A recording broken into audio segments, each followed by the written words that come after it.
Webinar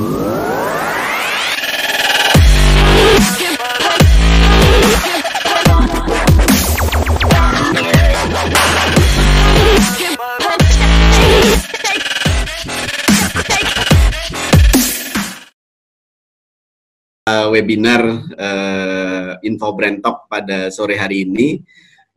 Info Brand Talk kali ini adalah Info Brand Talk yang kelima kali diselenggarakan oleh media Info Brand bekerjasama dengan Trust & Co, dan kali ini kita kedatangan tamu spesial gitu ya, anak muda berbakat. Apalagi kalau kita yang sering melihat Metro TV sudah pasti sering melihat brand adventure gitu ya. Sangat menarik gitu. Saya kira kita akan bicara banyak hal mengenai brand gitu ya. Terlebih sekarang Indonesia mengalami pandemi COVID-19. Sudah pasti para pelaku brand di Indonesia harus cepat beradaptasi di tengah pandemi saat ini. Nah sekarang sudah mudah-mudahan gitu ya. Ini di Jakarta nih Mas Arto PSBB yang terakhir gitu ya. Dan kita akan memasuki masa new normal gitu ya, kenormalan baru. Seperti apa? Nah, saya kira nanti kita akan berbincang lebih banyak gitu ya. Nah, tema pada sore hari ini adalah 3 cara membangun brand setelah pandemi. Tapi sebelum kita bicara hal tersebut gitu ya, saya ingin ngobrol-ngobrol dulu dengan Mas Arto. Apa kabar Mas Arto? Sehat, alhamdulillah. Terima kasih. Minal aidin wal faizin juga. Oh iya. Mas Tri sama semuanya. Betul. Selamat. Asik ya. Betul. Lebaran tahun ini berasa berbeda dari Lebaran sebelumnya. Jadi kita juga mengucapkan minal aidin wal faizin, mohon maaf lahir batin untuk para peserta yang merayakan gitu ya. Iya. Tapi kalau kita nggak mengalami Lebaran seperti ini, kita tidak akan bisa mengapresiasi Lebaran kita yang berikutnya, Mas. Betul. Rasanya wujud syukur itu setelah ketika seperti ini kan kita harus sangat bersyukur ya. Sebelumnya sangat dimudahkan sebagai manusia. Ternyata ketika pandemi juga banyak hal yang kita perlu syukuri dan banyak perlu belajar gitu ya. Benar banget. Selama pandemi ini atau selama PSBB ini apa, Bro Arto, aktivitasnya? Sebenarnya ini terjadi sama kita semua ya. Kita ngomongnya sih santai, tidur-tiduran, nonton Netflix gitu ya, spend waktu sama keluarga gitu. Ya iya sih, itu terjadi di 2 minggu pertama, di 3 minggu pertama gitu. Setelah 3 minggu berikutnya, kita sebenarnya sudah mulai melakukan normalitas kita, tapi tentu dengan cara yang berbeda-beda. Harus diakui sebenarnya kita belajar satu hal dari pandemi ini di bulan-bulan awal, yaitu betapa kita sangat tidak efisien selama ini, tidak efektif selama ini. Saya kebetulan tinggal di Jakarta, tapi sebenarnya udah Jakarta coret karena sudah mendekat ke arah Bogor ya. Kami tinggal di kota wisata. Nah, kota wisata menuju Jakarta itu butuh waktu kira-kira minimal 1 jam paling cepat, tapi yang biasanya itu 2 jam. Saya bisa bayangkan dalam satu hari meeting mungkin 3 kali gitu ya, dari satu titik ke titik lain, lalu pulang ke rumah gitu. Di jalan 2 jam, pulang ke rumah 2 jam, terus di antara satu tempat ke tempat lain kira-kira 2 jam lagi, 6 jam jadinya. Hari ini kita bisa meeting 6 kali dalam sehari selama pandemi ini, dan lebih lelah daripada kita sebenarnya pergi gitu. Karena kalau nyetir, atau saya kan suka naik motor ya. Itu kan kayak semacam terapi juga untuk kemudian relax sebentar, dapat angin, terus meeting berikut gitu. Nah, kalau dalam kondisi yang sekarang justru sangat tight banget schedule-nya. Inisiatif banyak sekali yang dilakukan, kerjasama dengan pemerintah, bagi-bagi masker. Lalu kami punya network di berbagai kota di Indonesia yang namanya Indonesia Brand Adventure Network, jadi Indonesia Brand Activist Network, dan itu tersebar di mana-mana. Jadi kami banyak melakukan inisiatif-inisiatif lokal juga bersama dengan teman-teman, sambil mempersiapkan program-program baru. Brand Adventure kami spin off menjadi acara talk show online, bekerjasama juga dengan Info Brand. Terima kasih Mas, yang dimana kita juga interview UKM-UKM dari seluruh dunia pada dasarnya. Mencoba memetakan dan melihat apa sih sebenarnya yang terjadi di negara lain dibandingkan dengan apa yang di negara kita. Dan itu menarik kalau saya lihat kemarin itu kan sempat beberapa kali wawancara dengan ada yang mahasiswa S3 di Inggris iya, ya, UK Inggris ya. betul. Nah, terus ada juga arsitek ya. Apa Mas Arsitek di Arto? Jerman. Inspirasi dari. Jadi yang lucu begini, yang arsitek yang lucu gini. Di Jerman itu saking negaranya terlalu maju dan disiplin. Jadi pada saat pandemi, ingat nggak? Pada saat pandemi di Indonesia, 2 minggu setelah pandemi, brand-brand lokal di Bandung dan Jogja itu spin-off bisnisnya dari jualan apa namanya baju-baju distro. Jadi jualan hazmat, ya kan? Ya. Dan mereka bisa lakukan itu, Mas, dengan mudah. Dan tidak dilarang oleh pemerintah. Di Jerman itu sangat tidak bisa. Ketika kita sebuah bisnis bikin kaos, tiba-tiba pandemi, kita langsung berubah bikin hazmat gitu ya. Ya. Itu ditanya pertama izinnya dari mana, kemudian standarisasinya gimana. Itu begitu dengar episode Jerman, itu kita tahu yang namanya UKM di Jerman atau bisnis basically minta duit dari pemerintah sih untuk kemudian dapat ini apa namanya untuk dapat dana. Sementara di Indonesia kita tuh kreatif banget, kita bisa spin off gitu cepatnya gitu. Dan di situ saya baru ngerti bahwa orang-orang Indonesia tuh sebenarnya sangat kreatif. Ketika industri terjadi, mereka bisa beradaptasi dengan cepat. Dan itu hal yang sama terjadi juga di Inggris gitu. Nah, yang menarik sih yang ada di Ghana waktu saya interview Ghana cerita, ya kita nggak ngapa-ngapain, paling kita makan apa? Makan Indomie gitu. Tapi nyebut ya? Nyebut friend. Sebut. Terus tak kasih tahu Axton aja, Axton Salim. Ton, ini nih, gila ngomong sama Ghana tiba-tiba nyebut apa Indomie. Oh iya dia bilang, Afrika Barat itu lumayan kencang penjualan kita di sana. Oh iya. Sangat menarik gitu ya. Oke, Mas Arto. Kalau melihat ini kan kita sudah hampir 2 bulan lebih ya memasuki masa pandemi. Apa yang Mas Arto lihat aktivitas brand di Indonesia terhadap antisipasi terhadap pandemi COVID-19 ini? Ya, sebenarnya macam-macam ya, yang saya lihat sih macam-macam. Tapi saya ingin memulai satu kata, ini suka banyak orang bilang begini, we are in the same boat gitu, facing the storm, ya kan? Kita ada di kapal yang sama menghadapi badai gitu ya. Kenyataannya we are not in the same boat gitu. We are not in the same boat, but we are facing the same storm. Oke. Jadi ada orang yang pakai kapal kecil, ada orang yang pakai kapal gede. Ada yang kapalnya terbalik, ada yang kapalnya bertahan. Jadi kita tidak bisa menyamakan semua kondisi pandemi ini dengan semua brand dan semua industri. Ada industri yang hari ini berfoya-foya dan tepuk tangan, Mas. Betul. Alkohol, minuman keras. Minuman keras? Itu naik, Mas. Ya. Kenapa? Banyak orang stres. Aku nggak tahu ya, tapi ada industri-industri yang kemudian ya industri kesehatan, industri keamanan dan lain ya. Yang menarik di beberapa e-commerce. Kebetulan saya juga salah satu member dari Indonesia Digital Marketing Association. Yang menarik dari e-commerce dalam 2-3 bulan terakhir ini, penjualan tertinggi itu ada di produk yang berhubungan dengan menurunkan berat badan, Mas. Oh, menarik. Nah, mungkin ada terjadi behavior yang berubah ya. Mungkin karena tadi bekerja di rumah, beribadah di rumah, sekolah di rumah gitu ya. Dan mereka sering mengkonsumsi makanan gitu ya.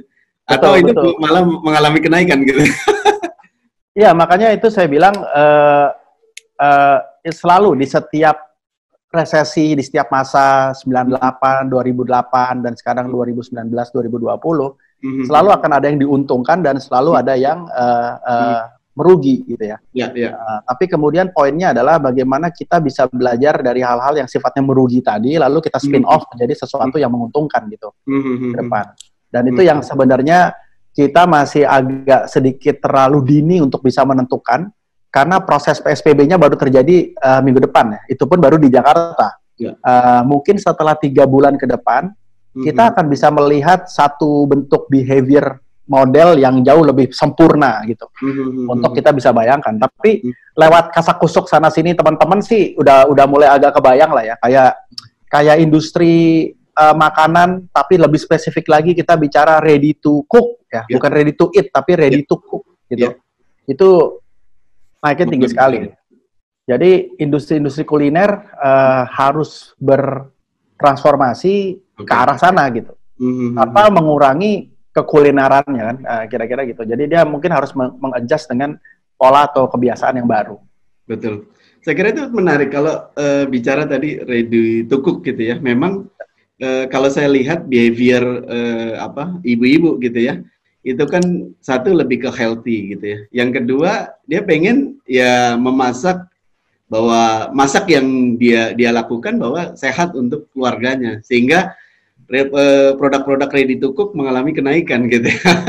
Saya kira ini dialami oleh banyak orang gitu ya, karena biasa ibu-ibu bekerja gitu ya, banyak juga yang melakukan bekerja ketika aktivitas di rumah, mau nggak mau tadi ya, masak yang simple ya, produk-produk ready to cook laris jadinya ya. Benar-benar.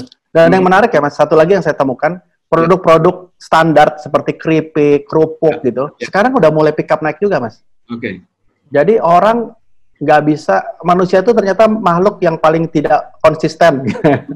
Karena setelah 2 bulan makan makanan ibu yang sama, dia udah mulai bosan, dia nggak mau lagi. Gitu. Dan ibu juga udah mulai kapalan kan, jadi udah mulai males masak di rumah juga konsisten setiap hari. Jadi pelan-pelan mulai mencoba untuk membeli barang-barang dari luar yang dimulai dengan teman-teman dari media sosial terlebih dahulu. Oke. Jualan paketan lah, jualan kopi lah, dan kita pelan-pelan mulai membeli karena kita punya trust yang dibangun. Nah itu nanti salah satu dari 3 rekomendasi yang saya coba berikan nanti untuk the new normal dalam konteks membangun brand. Oke, menarik. Oke, kalau memang kalau saya lihat memang kan ada beberapa industri yang potential loss dan potential winner gitu ya. Kalau yang potential winner tadi ya industri ICT saya kira itu kan growth. Seperti Zoom sekarang juga luar biasa gitu ya. Ini menjadi satu budaya baru. Terus tadi ya ready to cook, frozen food saya kira juga akan mengalami kenaikan karena tadi kebiasaan orang ketika di rumah ingin mengkonsumsi yang sehat gitu ya, memastikan itu. Terus kalau tadi ngelihat ternyata keripik-keripik gitu ya atau makanan cemilan. Nah, ini menarik sama Bro Arto. Sebenarnya saya kemarin juga bincang dengan salah satu pemain, dia bilang keripik pisang saya mengalami kenaikan 2 kali lipat gitu ya dari biasanya. Kenapa Pak ya katanya? Satu, anak-anak kan ada di rumah. Kedua, ternyata generasi rebahan katanya gitu ya. Lebih suka mengkonsumsi cemilan-cemilan gitu. Nah, itu ketika mereka stay at home udah pasti itu akan mengalami kenaikan secara omset gitu. Mereka karena mencari yang terdekat apa? Sosial media gitu. Nah, betul. Bocorannya apa, Bro Arto? 3 hal yang ingin disampaikan untuk membangun brand di masa pandemi ini. Ya, jadi mungkin kita juga saya mencoba untuk kemudian membedakan ya, karena tadi kalau Mas Tri cerita soal keripik tadi, dan kemudian itu menjadi potensi bisnis, maka memang kemudian secara bisnis industri itu tumbuh, betul. Tapi juga di saat yang sama, persaingan antar brandnya menjadi lebih ketat, karena industrinya tumbuh kan. Betul. Jadi ketika industrinya tidak tumbuh, misalnya, tapi mengalami stagnan, tapi ada satu brand yang sangat kuat di industri itu, maka dia menjadi market leader di industri yang stagnan itu. Betul. Gitu. Ketika kita bicara stagnan, bagi dia tetap aja profit, karena dia menjadi salah satu-satunya player atau salah satu dari pemain terbaik di dalam industri itu. Nah, mungkin yang pertama kita harus samakan dulu persepsinya adalah konteks antara bisnis dengan branding. Oke. Nah, karena kalau kita bicara bisnis, maka mindsetnya adalah kita menghasilkan 100 juta rupiah per bulan dengan karyawan 100 orang, misalnya gitu ya. Atau yang angkanya dibikin sedikit lebih gede deh ya, 1M. Kita menghasilkan 1M dengan 100 orang karyawan sebelum pandemi, gitu. Dan kemudian tantangannya adalah bagaimana kita bisa menghasilkan 100 juta rupiah yang sama untuk 100 orang setelah pandemi. Nah, tapi itu adalah angle bisnis, Mas. Angle bisnis artinya apa yang harus kita lakukan? Apakah kita perlu spin off? Dan kalau spin off berarti kan dia punya industri A, dia pindahkan ke industri B dengan objektif hasilkan uang 100 juta. Ketika kita bicara apa yang harus dilakukan selama masa pandemi untuk bisnis, maka solusi-solusi ini bisa jadi melakukan spin-off dengan tujuan mempertahankan revenue yang sama seperti tahun lalu. Cara branding, maka ini berbeda. Karena branding adalah sebuah persepsi yang diciptakan kepada sebuah pasar yang spesifik. Misalnya, ini adalah produk kosmetik yang ditargetkan untuk wanita pekerja yang sibuk, yang pesannya adalah dengan menggunakan ini Anda akan merasa cantik luar dalam. Nah, itu brandnya. Bisnisnya kemudian dijual di retailer-retailer atau dijual online. Nah, pertanyaannya kalau dalam konteks branding, apakah pasarnya diubah, gitu kan? Apakah positioningnya sebagai produk yang memberikan kecantikan luar dalam itu harus diubah, gitu. Karena mengubah brand ini akan mengubah brand ini selamanya loh. Betul. Sementara kalau di bisnis, ketika kita berbisnis kosmetik, lalu kosmetik kita sekarang tidak laku karena banyak orang yang tidak keluar rumah, lalu dia berubah menjadi hand sanitizer seperti Martha Tilar. Kemudian nanti setelah pandeminya sudah mulai berangsur-angsur normal, Martha Tilar akan kembali lagi menjual kosmetik. Artinya strategi bisnis dipivot berdasarkan kondisi yang ada. Tapi kalau brand strategi, dia nggak mungkin tiba-tiba konsepnya diubah bukan untuk wanita pekerja, tapi diubah untuk anak-anak gitu kan. Tapi begitu kondisinya normal lagi, dikembalikan lagi strategi brandnya ke perempuan. Betul. Pertama, packagingnya harus diganti semua, gitu kan. Betul. Kemudian strategi komunikasinya harus diganti semua. Nah, maka tantangannya ketika kita membangun brand menjadi lebih strategik karena dia jangka panjang. Kalau sementara kalau bisnis dia sifatnya apa yang kita bisa lakukan untuk survive selama 6 bulan ke depan. Betul. Gitu. Sementara kalau brand adalah pertanyaannya kemudian adalah apakah brand kita sekarang relevan tidak dengan kondisi pasar kita yang akan mengalami pandemi ini 6 bulan atau sampai 5 tahun ke depan. Betul, betul. Nah, artinya di tahap 1 ini, yang kita harus pahami adalah brand strategi. Nah, bagi teman-teman yang duduk di sini dan belum punya brand strategi, maka rekomendasi saya yang pertama adalah kali ini udah nggak bisa jualan lagi, harus punya brand strategi gitu. Wajib ya. Ya kan? Karena kita udah nggak bisa lagi punya produk, jual, yang penting beli, karena sekarang sudah harus punya strateginya. Dan strategi itu, ya kita bicara 6 poin ya, positioning, pasar, janji, persepsi, personality, value, itu elemen-elemen yang ada di dalam brand strategi. Nah, bagi teman-teman yang sudah punya brand strategi, maka kemudian kita harus mereview ulang. Apakah brand strategi yang kita sudah punya sekarang itu sudah tepat atau belum, atau bisa di-extend untuk market yang sekarang. Contoh sederhana, ini produk yang ditujukan untuk profil wanita pekerja usia 25 tahun, aktif, urban, dan image-nya adalah cantik luar dalam. Maka ketika saya punya strategi ini, dan kemudian terjadi pandemi, pertanyaan saya kepada diri saya sendiri terhadap brand ini, apakah saya harus mengubah pasarnya? Gitu kan? Kalau ternyata pasarnya tetap wanita pekerja, yang notabene tidak bisa bekerja, tapi tetap bekerja dari rumah, maka saya tidak akan mengganti strateginya, tidak mengganti target marketnya, tapi saya akan mengganti strategi komunikasinya. Saya akan membuat konten-konten yang lebih cocok untuk keadaan di rumah.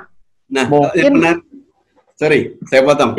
Ya. Terkait komunikasi gitu ya, ini kan menarik. Kebanyakan kan memang suatu brand gitu ya, selama ini melakukan pemasaran secara offline gitu ya. Mungkin penjualan offline-nya sangat besar, bisa sampai 95%. Sementara penjualan online-nya hanya 5% katakan gitu ya. Nah, ketika merubah suatu komunikasi gitu ya, kalau saya perhatikan beberapa pelaku brand ini kan membangun suatu komunikasi misalkan dengan beli produk A di rumah aja gitu. Itu kalau saya lihat keyword itu cukup kuat di tengah masa pandemi ini. Nah, komunikasi seperti apa tuh yang cocok kira-kira ketika masa pandemi seperti ini? Ya, sebenarnya kembali kepada masing-masing industri. Tapi yang paling penting sebenarnya komunikasi yang paling cocok adalah komunikasi yang paling relevan dengan apa yang dilakukan oleh target market kita sesuai dengan spesifik industrinya gitu. Jadi kalau kita bicara target market anak-anak sekolah, hari ini saya melihat pola behavior anak-anak kita sebenarnya tetap melakukan model yang sama seperti mereka pergi ke sekolah. Mereka bangun jam 7, mereka mandi, jam setengah 8 mereka sudah ada di bawah. Mereka sudah menyiapkan laptop mereka dan mereka sudah absen, kan? Betul. Sebenarnya kita bicara pola behavior yang sama, cuman kemudian ketika kita mengambil ini sebagai sebuah visual, misalnya kita bikin foto, bikin kamera, kita foto untuk konten kita misalnya, kontennya bukan lagi seorang anak sekolah yang pakai tas masuk ke ruangan sekolah, tapi anak sekolah yang duduk di depan laptopnya. Tapi kan pesannya sama, pesannya adalah jangan lupa minum susu hari ini. Pesannya tetap sama. Kalau kita sebagai brand, kita mau jualan susu gitu ya, kita akan tetap bilang bahwa di balik otak yang kuat dibutuhkan minuman yang kuat misalnya. Lalu itu brand susu misalnya. Tidak berubah dengan brandnya, yang berubah adalah strategi komunikasinya. Nah, disinilah pentingnya kita harus berhati-hati selama masa pandemi ini untuk kembali melihat atau dengan tidak cepat-cepat mengubah brand kita, karena pandemi ini memang sangat menyakitkan, tapi kemungkinan besar akan bertahan sampai 1-2 tahun. Kalau kita bicara sejarah brand yang panjang seperti Martha Tilar 50 tahun, maka anggap saja 2 tahun itu tahun sial gitu buat Martha Tilar. Tapi tidak mengubah 48 tahun kesuksesannya. Betul. Gitu. Nah, itu yang kita harapkan juga dalam konteks brand. Kita bisa melihat ini dari kacamata bisnis sebagai sesuatu yang harus kita ubah, tapi hati-hati kalau kita ingin merubah brand strategi kita, karena harus kembali dikondisikan dengan kondisi industri. Oleh karena itu, rekomendasi yang pertama adalah kita harus bisa mereview brand strategi kita, atau bagi mereka yang tidak punya brand strategi, saatnya sekarang punya brand strategi. Bicara brand strategi, bisa dikupas satu persatu. Ya, sebenarnya brand strategi macam-macam, tapi secara sederhana brand strategi itu punya 6 poin ya. Yang pertama adalah positioning. Produk atau jasa kita di pasar, itu kita bicara positioning. Yang kedua adalah target pasar, target market gitu. Itu adalah elemen dari brand strategi. Terus yang ketiga adalah brand promise atau janji. Apa yang brand kita janjikan kepada target market kita. Terus yang keempat adalah persepsi, brand perception. Image-nya seperti apa sih begitu mendengar susu X, image-nya seperti apa sih begitu mendengar Arto dan lain-lain gitu, kira-kira. Yang kelima adalah personality atau karakter, brand personality. Dan yang keenam adalah brand value atau nilai-nilai. Nah, keenam poin ini adalah apa yang disebut dengan brand strategi. Dan brand strategi ini menempel kepada bisnis atau produk atau jasa kita yang kemudian dijadikan pedoman untuk kita berusaha. Artinya kalau kita punya pasar anak-anak sekolah, maka bisnisnya nanti harus diarahkan kepada pasar itu. Gitu kan?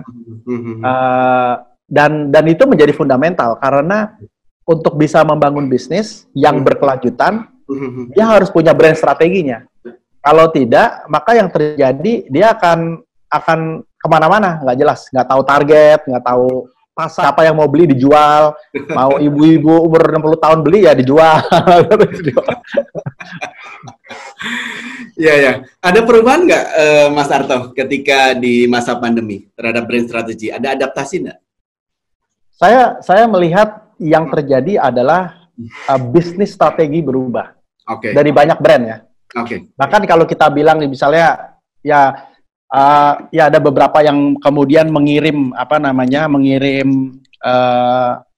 pesan-pesan atau konten-konten di Instagram atau di WA yang bilang misalnya Lipo mengubah mallnya jadi rumah sakit dan lain-lain gitu ya.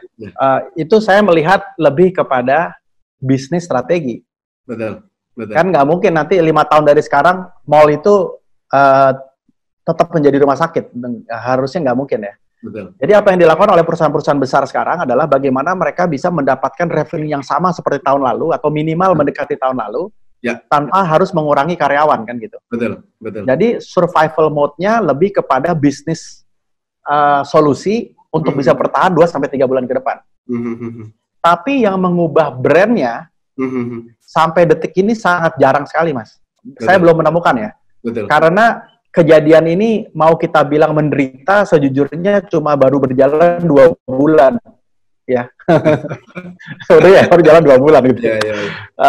Jadi saya bersyukur juga sih belum melihat ada satu perusahaan yang tiba-tiba visi bisnisnya sebenarnya adalah X, tiba-tiba brandnya berubah menjadi Y gitu ya. Misalnya Martha Tilar tiba-tiba bikin restoran gitu kan, saya belum melihat sampai ke situ.